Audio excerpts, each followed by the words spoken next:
Welcome to the Wellness Protocol, your source for guidance on metabolic health, hormones, and longevity.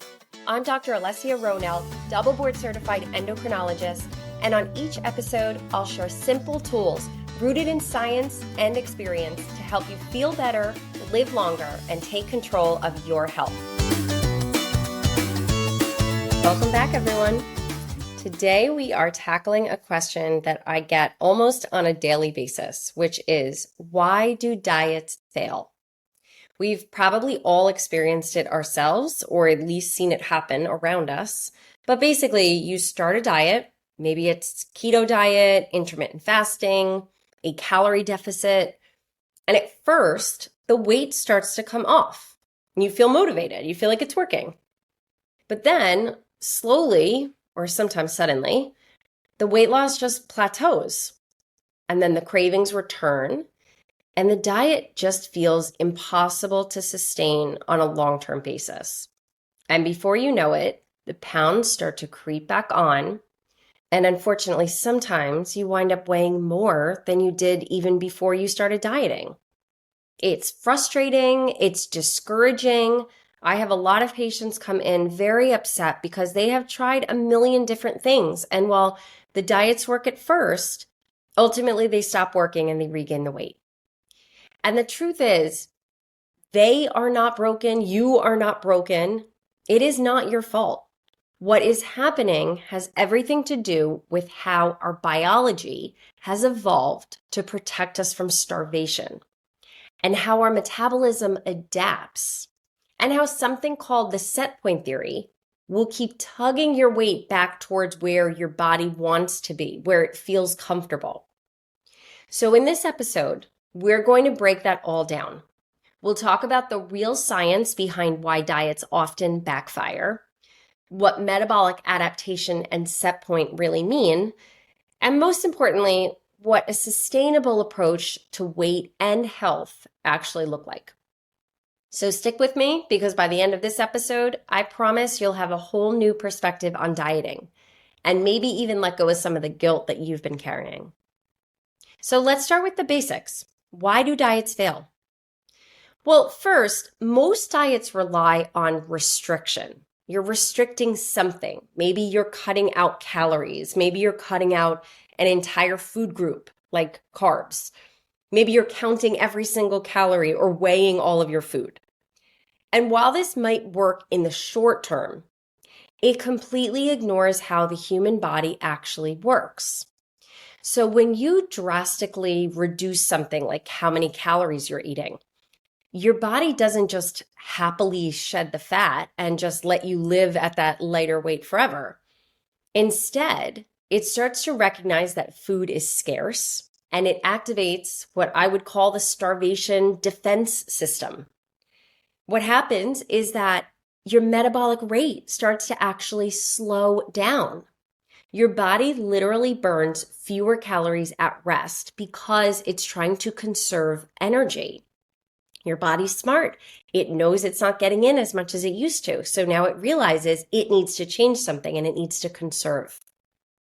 It also increases hunger hormones. So levels of a hormone called ghrelin, which is your hunger hormone, those levels increase. Meanwhile, levels of leptin, which is the hormone that tells your body when you're full, that hormone decreases. So how does that translate into the real world?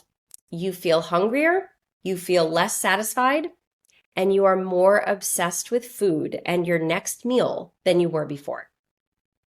This can cause cravings to even intensify because your brain is pushing you towards high calorie or high rewards foods.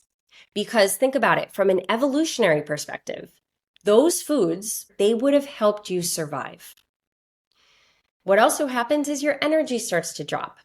You might feel more fatigued or irritable or have a shorter temper and even maybe less motivated to exercise. And all of this is the perfect storm. And it's not because of lack of discipline. It's your body doing exactly what it was designed to do. And statistics really tell the whole story here. Studies have shown that over 80% of people who lose a significant amount of weight on a restrictive type of diet will regain it in the next 2 to 5 years. And about 1/3 of those people will actually wind up heavier than before they started. So the first reason diets fail is because they treat weight loss as a short-term math equation instead of recognizing the adaptive nature of the human metabolism. It is not just about calories in and calories out. Now let's go a little bit deeper into the science, because this is where I think it gets really interesting. So the set point theory suggests that your body has this biologically preferred weight range, kind of like a thermostat. So if your weight drifts too far below this range, your body defends itself by ramping up hunger and slowing your metabolism. And if your weight drifts too far above, the reverse can happen, though unfortunately much less efficiently. This is why weight loss is often followed by weight gain. Your body is really just trying to get back to its set point. Let me give you an example. Let's say you're trying to lose 20 pounds and you start a strict diet and you cut out 600 calories a day. At first, you'll lose weight because you're in a deficit. But over time, your metabolic adaptation kicks in and your body lowers its resting metabolic rate, let's say by 200 calories a day. Then you're unconsciously moving less because you're trying to preserve energy. So maybe you fidget less, maybe you take the stairs less, maybe you feel too tired to go on that evening walk you usually take. So that's another 150 calories or so that you didn't burn that day. Now suddenly, instead of a 600 calorie deficit, you're actually only at 250 calorie deficit. Your weight loss progression just kind of slows. You start to hit that plateau. Your body's trying to get you back to that other weight, so your hunger ramps up. And eventually, you just start to get discouraged, and you might just start eating more, and the weight returns. This adaptive response is sometimes even referred to as the Biggest Loser effect, if you remember that TV show. Studies followed those contestants who lost massive amounts of weight very quickly, and years later, unfortunately, not only had most people regained the weight, but their resting metabolic rates were still suppressed, meaning that their bodies were burning possibly hundreds of fewer calories per day than expected for their size. Now, I want to make one thing clear, though. Set point is not a destiny. It's not like your body has one exact weight that it's going to force you into forever. But it's more like a range. And yes, it can absolutely shift over time. It will shift depending on your habits, your environment, your lifestyle. Again, how much do you exercise? How much muscle mass do you have? Because remember, muscle helps metabolism. What's going on with your hormones? Are you going through perimenopause or menopause? So all of these lifestyle and environmental factors will also play into your body's set point. But the key here is that your body is kind of wired to resist large swings in weight, especially downward shifts in weight. That's why the idea behind eat less and move more as just a blanket strategy rarely works in the long run. It doesn't account for these biological forces and for your body's personalized metabolism. So the big question is, what actually works if I'm telling you that diets typically fail?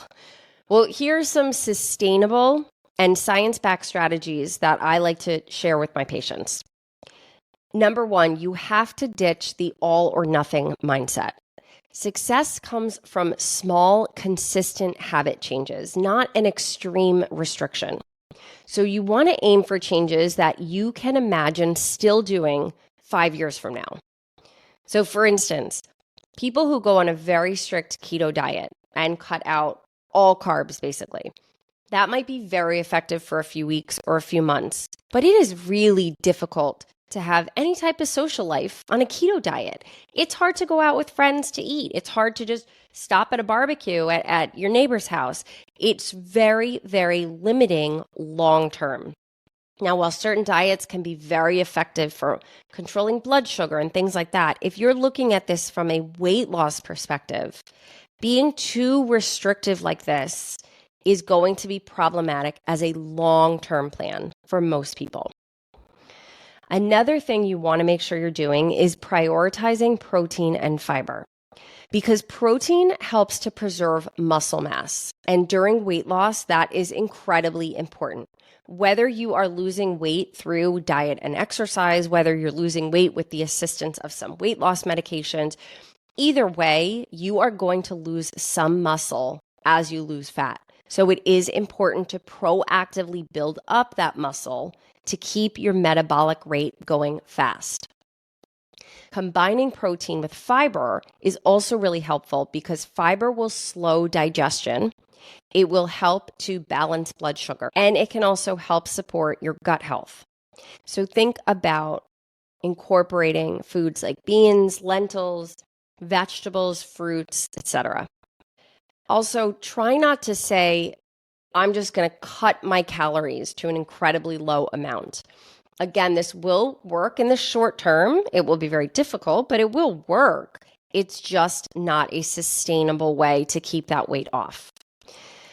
If you are going to be reducing meal sizes or trying something like intermittent fasting and reducing how often you're eating, and you know your calories are going to be going down, try not to dramatically reduce them, like cut out 1,000 calories a day. You want to aim for something more reasonable, like 200 to 300 per day. Slow and steady weight loss is more likely to be maintained because it minimizes disruption to your metabolism. And strength training is absolutely non-negotiable. If you're not building up muscle to counteract that drop in metabolic rate, you are not going to be able to sustain this weight loss. Muscle is metabolism. It's like adding a bigger engine to your car. You also want to make sure that you are managing sleep and stress appropriately. If you're not sleeping well, this can increase the hormone called ghrelin, which increases appetite, and it can decrease leptin, which is the hormone that tells your body when you're full. Stress can also raise cortisol levels. And stress and high cortisol will promote fat storage, especially around the belly area. So prioritizing rest is just as important as making sure you're eating healthy as well as exercising. And I always advise my patients to really focus on food quality and content, not just looking at calories. I can tell you, if you have any issues with high blood sugars or insulin resistance, and you are still eating too many carbs, even if you are sticking to a lower calorie diet, that weight is not going to come off. You need to think about things in terms of protein, healthy fats, and fiber. That is how you're going to lose weight. You also want to make sure to minimize any kind of processed foods, because highly processed foods generally will bypass all of those satiety signals, the signals that tell your body, oh, I'm full, I don't need to eat anymore. The processed foods just get right by that and trick your body into overeating. So try to eat foods that are as minimally processed as possible and as close to whole foods as possible. And make sure to accept that plateaus do happen. You could be losing weight at a really nice rate and then hit that plateau for a little bit of time. That stall doesn't necessarily mean it's a failure. It just means your body's starting to adapt and you need to perhaps change these habits again. You always want to be changing as your metabolism is changing. So maybe you add a little bit more resistance training than before. Maybe you tweak the calories or the types of food that you're eating just slightly. So if you hit a plateau, don't get discouraged. Just look at it as an opportunity to make another change. And think about long-term health, not just that number on the scale. Getting healthy is so much bigger than what the scale says or what your body mass index is.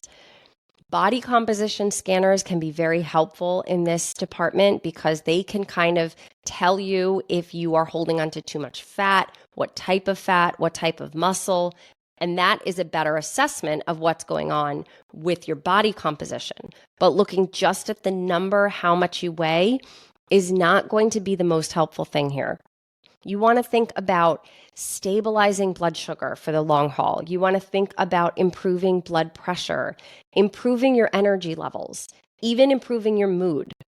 These are major changes where even if the scale's not moving, you know that you are improving your overall health. And when people make these kinds of changes, that set point gradually shifts downward and the body begins to defend a healthier weight over time. So to wrap this up, diets do not fail because you fail. They fail because it's a fight against biology and physiology.